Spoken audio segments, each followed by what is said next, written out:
3వ వచనంలో, అది ఆలస్యముగా వచ్చినను దాని కొరకు కనిపెట్టుము, అది తప్పక జరుగును, జాగు చేయక వచ్చును. Though it tarries, wait for it, because it will surely come, it will not tarry. అది తప్పక వస్తుంది, అది ఆగిపోదు, దేవుడు తప్పక జరిగిస్తా అంటున్నాడు. ఆఖరి నిమిషంలో అద్భుతం చేయగల దేవుడు మన దేవుడు అన్న వారు గట్టిగా దేవునికి స్తోత్రం చెప్దాం. ఆఖరి నిమిషంలో ఏం చేయగలడైనా? అద్భుతాలు చేయగలడు. ఇక లేదు, ఇక అవ్వదు అనుకున్న సమయంలో కూడా the last moment God can do a miracle. ఆశ్చర్యకార్యాలు దేవుడు జరిగించగల శక్తిమంతుడు. కొన్ని మార్లు ప్రభు చెప్పిన మాట కొంచెం ఆలస్యమైన నెరవేరడానికి కనిపెట్టుకోండి, ఎదురు చూడండి. ఆయన సమస్తము జరిగించేవాడు ఆయనే, ఆయనకి సమస్తము సాధ్యమే అని రాయబడింది. ఆఖరి నిమిషంలో ఇజ్రాయేలీలు మరణ శాస్త్రం నుండి తప్పించబడ్డారు. అసలు ఇక అవకాశం లేదు వారికి. అటువంటి పరిస్థితుల్లో వారికి ఛాన్స్ లేని టైంలో వారు ప్రార్థన చేశారు, దేవుని మీద ఆధారపడ్డారు. అద్భుతం దేవుడు జరిగించాడు. ఆఖరి నిమిషంలో ఇజ్రాయేలులకు, యూదులకు అద్భుతమైన సహాయం దేవుని ఎదురు నుండి పొందగలిగారు. వారు ఉపవాసించి ప్రార్థిస్తూ వచ్చారు. 3 రోజులు ఉపవాసం ఉన్నారు. రాణి ఎస్తేరు కూడా ఉపవాసం ఉంది.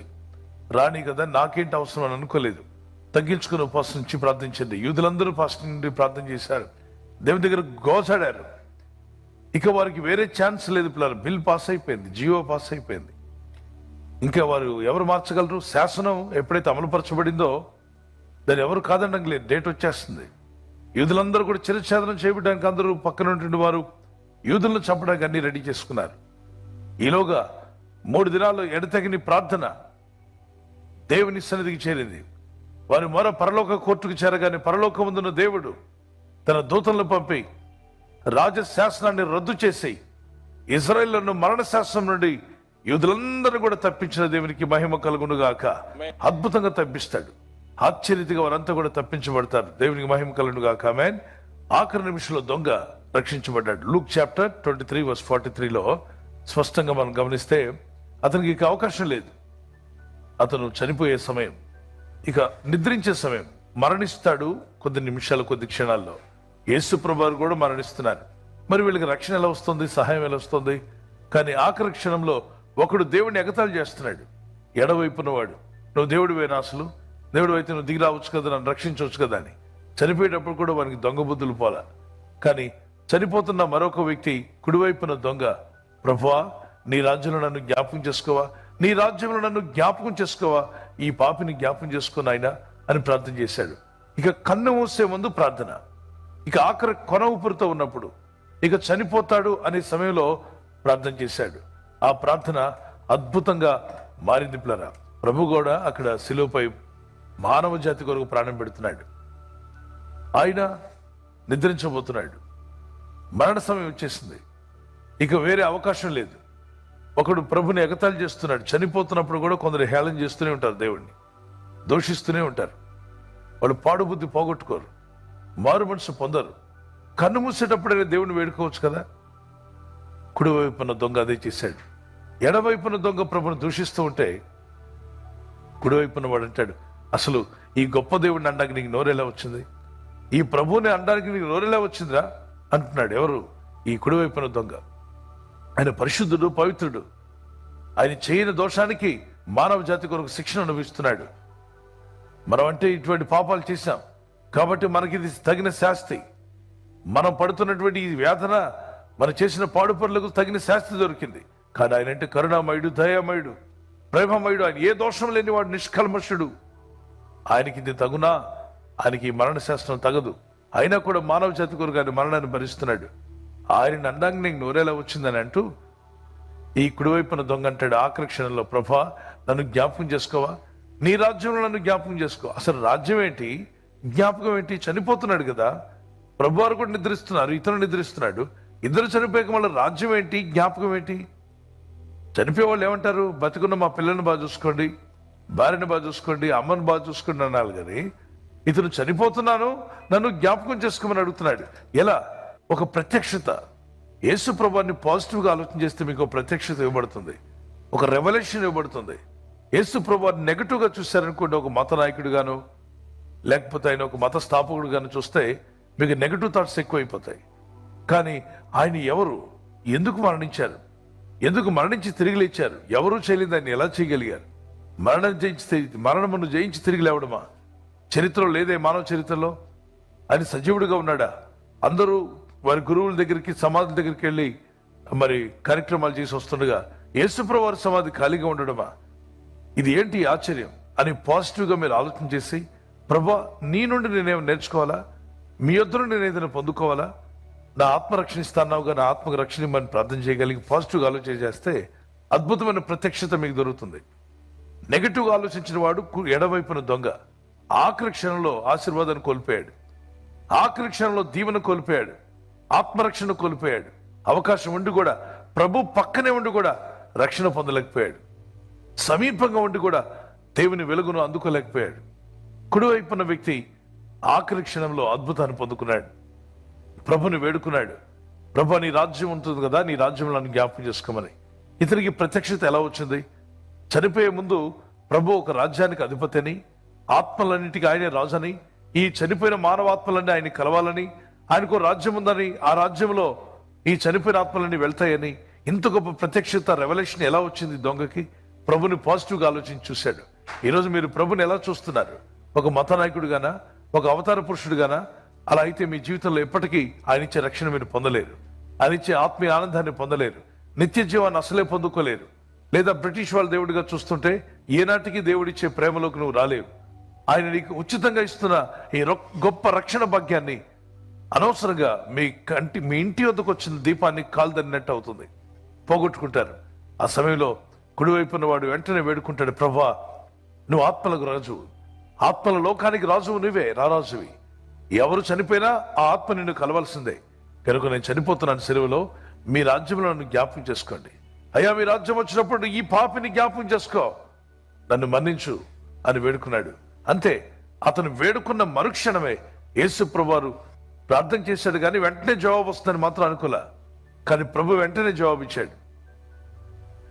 నేడు నీవు నాతో కూడా పరదేశంలో ఉంటావు, నేడు నీవు నాతో కూడా పరదేశకు తీసుకువెళ్తున్నాను నిన్ను. ఎడం వైపున్నవాడు గింజుకుంటూ ప్రభును దూషించిన ప్రభు ఏమనలే. ఎడవైపున్నవాడు అంతసేపు దూషించిన ప్రభు నోట మాట లేకుండా మౌనంగా ఉన్నాడు. పెయిన్తో మాట్లాడలేకపోతున్నాడేమో అనుకున్నారు. కానీ కుడివైపున దొంగ ప్రార్థించాడు, ఎడవైపున్నవాడు కేకలు వేశాడు, దూషించాడు, తూలనాడాడు. ప్రభు మౌనంగా ఉన్నాడు, మౌనం వహించాడు. ఈరోజు కూడా ఎడవైపు దొంగల్లాగా చాలా మంది ప్రభును దూషిస్తున్నారు, ప్రభును తూలనాడుతున్నారు. ఆయన రక్షకుడని తెలిసినా ఆయన ఎదుగు రాకుండా ఏదో మత పిచ్చిలో ఉండి రకరకాలుగా మాట్లాడుతున్నారు. ప్రభు వాళ్ళ విషయంలో మౌనంగా ఉంటాడు, ఏం మాట్లాడు. ఎందుకంటే వీళ్ళు సచ్చాక ఆయన్నే గెలవాలి, అప్పుడు వాళ్ళు ఏం చెప్పాలో వాళ్ళకి అర్థం కాదు. కాబట్టి మౌనంగా ఉంటాడు వాళ్ళ విషయంలో. మరి వేడుకున్నవాడు, ఒక వ్యక్తి వేడుకున్నాడు, ఒక వ్యక్తి దూషించాడు. తోలనాడిన వాడిని ప్రభు ఏం పట్టించుకోకుండా వదిలేశాడు. వేడుకొని ప్రార్థించిన వారికి వెంటనే అంటున్నాడు, నేడు నీవు నాతో కూడా పరదేశంలో ఉంటావని. ఎంత గొప్ప అవకాశం! అందుకే ప్రార్థన చేయండి. ఆఖరి రోజైనా అద్భుతం చేయగలడని నమ్మితే గట్టిగా దేవునికి స్తోత్రం చెప్పండి. ఆఖరి క్షణంలో అద్భుతం చేయగలడు. ఈరోజు నాకు ఇంకా జవాబు రాలేదని అనుకోవద్దు. ఆయన చెప్పిన మాట, ఆయన చెప్పిన పలికిన ప్రవచనం నెరవేరుస్తాడు. దాని కొరకు ఎదురు చూస్తూ ప్రార్థిస్తున్నాడు. ఒక నిమిషం, ఈ రోజు ఆఖరి రోజు, ఈ క్షణంలో ఈ దినం ప్రార్థన చేయండి. ఈ వాగ్దానం పట్టుకొని, ప్రభా ఆఖరి నిమిషంలో కూడా అద్భుతం చేసే దేవుడు తండ్రి, నీ నామలో ప్రార్థిస్తానని గట్టిగా వాగ్దానం పట్టుకొని ప్రేర్ చేయండి. ఎవరికి తెలుసు ఈ రోజులో ఉదయం నుండి సాయంకాలంలోగా ఏ అద్భుతం దేవుడు చేయబోతున్నాడు, ఏ మెరకల్ మీ పట్ల జరగబోతుందో, ఎటువంటి ఆశ్చర్యకారం మీ పట్ల దేవుడు జరిగించబోతున్నాడో మీకు తెలియదు. కానీ దేవుడు తప్పనిసరిగా ఎరుగున్నాడు. ఆయన ఆశీర్వదించేవాడు, దీవించేవాడు. కనుక ఒకవేళ ఆలస్యమైందని ఎప్పుడు కూడా మీ తలంచవద్దు. ప్రభు కనికరం చొప్పున విశ్వాసంతో ఉండండి. ఆఖరి నిమిషంలో అద్భుతాలు పొందుకున్న లూకా సువార్త 23:43లో ఆ వ్యక్తి మేలు పొందుకున్నాడు. ఆఖరి నిమిషంలో అగ్ని నుండి కాల్చబడకుండా బయటపడ్డాడు. ఎవరు? ఈ ముగ్గురు యవనస్తులు. వీళ్ళు దేవుని కొరకు నిలబడ్డారు. పిల్లరా, దేవుని కొరకు నిలబడ్డారు. దానిలో గ్రంథం 3:17 రాజా, ఈ విషయంలో నీకు జవాబు చెప్పాల్సిన అవసరం మాకు లేదు. ఇక్కడ మానవులు కల్పించిన వాటిని మేము ఆరాధించాం. అదంతా మా నరమాత్రులు చేశారు. దేవుడు అనేవాడిని ఎవరు చేయలేరు. దేవుడు సృష్టికర్త, ఆయన సృష్టిని చేసినవాడు. లేదంటే సృష్టి అంతట్లో దేవుడు ఉన్నాడని అనుకోవాలి బ్రదర్ అని చెప్పి అంటాం. అలా అనుకున్నట్లయితే ఈ సృష్టిని చేసిన వాడు సృష్టిలో ఉన్నాడు అనుకుంటే, చెట్టులో ఉన్నాడు, బండలో ఉన్నాడు, మరి మొక్కలో ఉన్నాడు అని అనుకోగలిగితే, ఒకసారి మనం జనరల్గా ఆలోచన చేద్దాం. కుండను చేసిన కుమ్మరి కుండలో ఉంటాడా? ఆలోచన చేయండి. కుండను చేసిన కుమ్మరి కుండలో ఉంటాడా? కంప్యూటర్ చేసిన వ్యక్తి కంప్యూటర్లో ఉంటాడా? ఏటీఎం మిషన్ కనిపెట్టిన వ్యక్తి ఏటీఎం మిషన్లో కూర్చున్నాడా? కారును చేసిన వ్యక్తి కారులో ఉన్నాడా? లేదు. మరి దేవుడు సర్వాంతర్యామి, సర్వం వ్యాపించున్నాడు. ఆయన సర్వశక్తిమంతుడు. ఆయన భూమి ఆకాశంలో నిండినంత, అందుకే అంటాడు ఆయన సింహాసనం ఆకాశం ఉంది, ఆయన పాదపీఠం భూమి అందు ఉంది. అంత గొప్ప దేవుణ్ణి మనం ఆరాధన చేస్తున్నాం. కాబట్టి ఈ దేవునికి గోడలు గుడులు కంటే కూడా గుండెల్లో ఉంటానన్నాడు. ఈ దేవుడు ఎక్కడుంటా అంటే గుండెల్లో స్థానాన్ని కోరుతున్నాడు. ఆయన మహోన్నత స్థలంలో ఉంటాడు, అదే సమయంలో మన గుండెల్లో కూడా ఉంటాడు. ప్రార్థన చేసి మొరపెట్టినప్పుడు ఖచ్చితంగా మన జీవితంలోకి వస్తాడు. గుర్తుపెట్టుకోండి, శద్రక్ మేషక్ అబేద్నెగో అనే ముగ్గురు యవనస్తులు ఒకటే అంటారు, మా నరులు దేవుడిని చేయలేరు కనుక మీరు చేసింది ఇది దేవుడు కాదు, మేము దేవుడిని మాత్రం ఆరాధన చేస్తాం, జీవం గల దేవుడిని. అయితే అగ్నిగుండాన్ని బాగా వేడి చేయమంటాడు. మరింతగా 7 అంతలు వేడిగా అది మండుతూ ఉంటుంది. అప్పుడు ఈ ముగ్గురు యవనస్తులు అందులో పడేయమంటాడు. ఇక వాళ్ళు పడిపోతున్నారు, మాడి మస్ అయిపోతారు. వారికి ఇంకా అవకాశమే లేదు.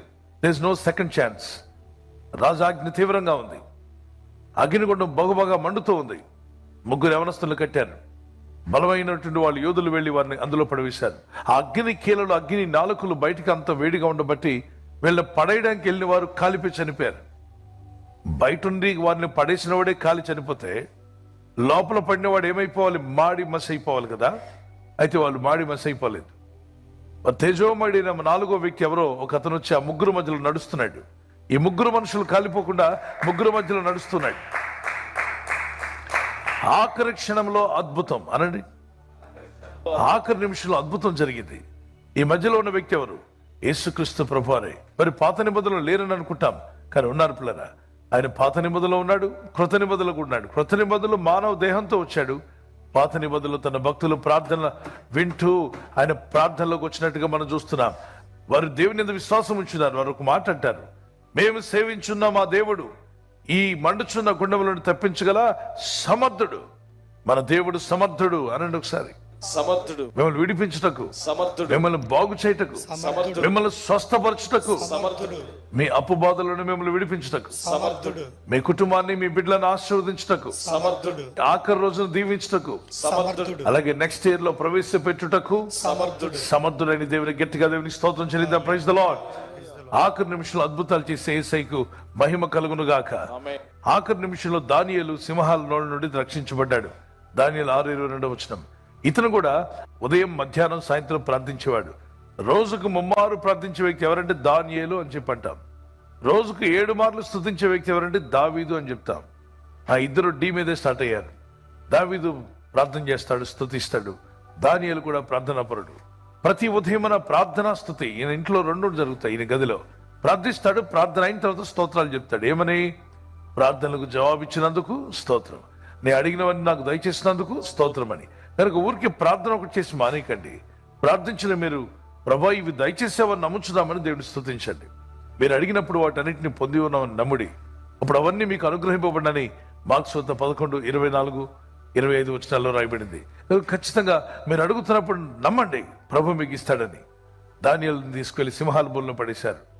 ఇక సింహాలు వచ్చి అతను ఫుట్బాల్ ఆడుకోబోతున్నాయి, చీల్చి చెండాడబోతున్నాయి.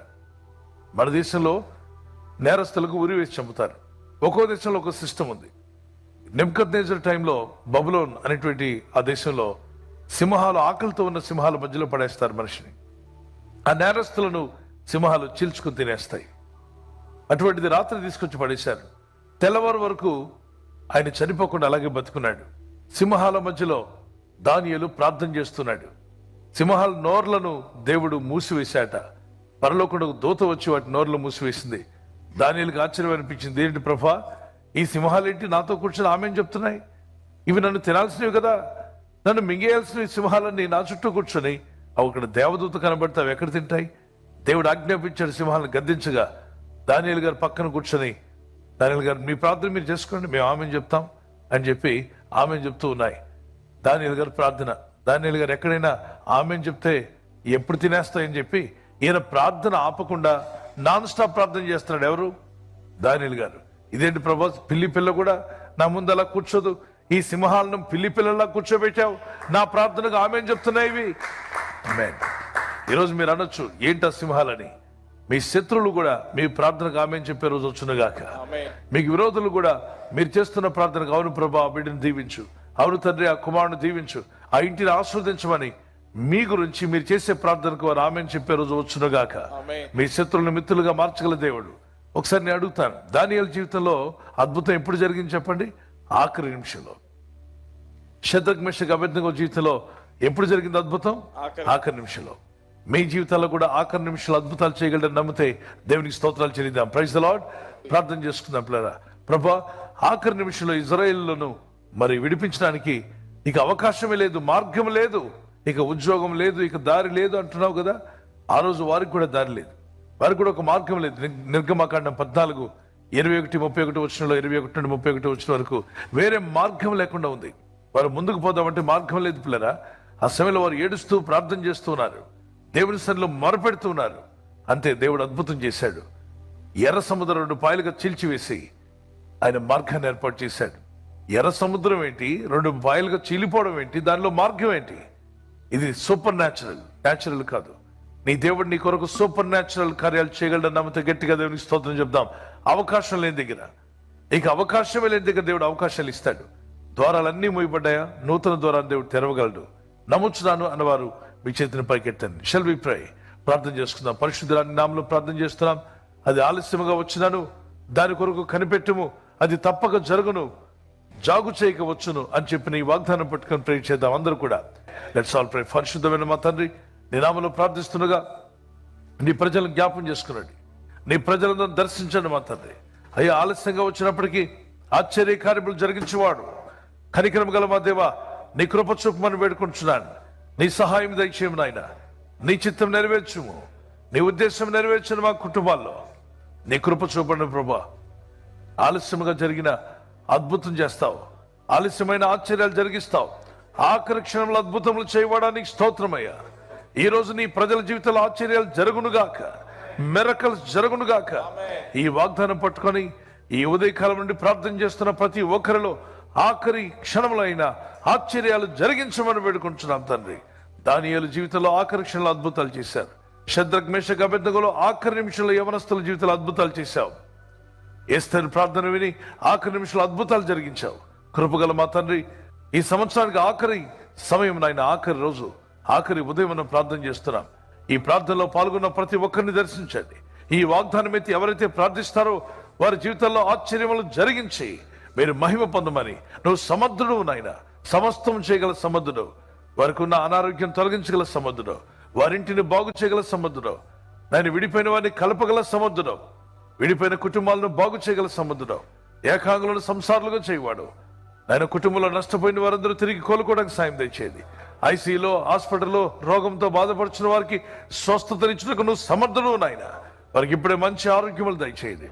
వారు ఏదో కొనాలని అమ్మాలని ప్రయత్నాలు చేయించునుగా నీ ప్రజలు చేయించున్న కొనాలి అమ్మాలనుకున్న ప్రయత్నాలు ఫలించునుగాక. నీ కనికరం చొప్పున నీ ప్రజలు ఆస్వాదించండి. ఆ బిడ్డల చదువుల్లో కానీ, వారికి రావాల్సిన మార్కుల విషయంలో కానీ, వారికి రావాల్సిన ఆర్థిక విషయాల్లో కానీ, వారి దగ్గర వారి కష్టార్జితం వారి ఇంటికి రాకుండా ఎవరు బిగుబట్టారో ఆ బిల్స్ పాస్ అవ్వకుండా ఆగిపోయి అవన్నీ కూడా రిలీజ్ అవ్వనుగాక. నా ప్రభా, ఈ సంవత్సరానికి ఆఖరి రోజున ప్రార్థన చేయించునుగా అద్భుతమైన సహాయం నీ ప్రజలకు అనుగ్రహించబడును గాక. ఆఖరి నిమిషంలో ఆశీర్వాదాలు అనుగ్రహించబడుతున్నందుకు నేను నిన్ను స్తుతిస్తున్నా, మీరు ఘనపరుస్తున్నాం తండ్రి. మీరు ఆశ్చర్యాలు జరిగించని నమ్ముచు యేసు క్రీస్తు పరిశుద్ధ నామములో అడిగి వేడుకొంచున్నామా పరలోకపు తండ్రి, ఆమేన్. మన చేతులు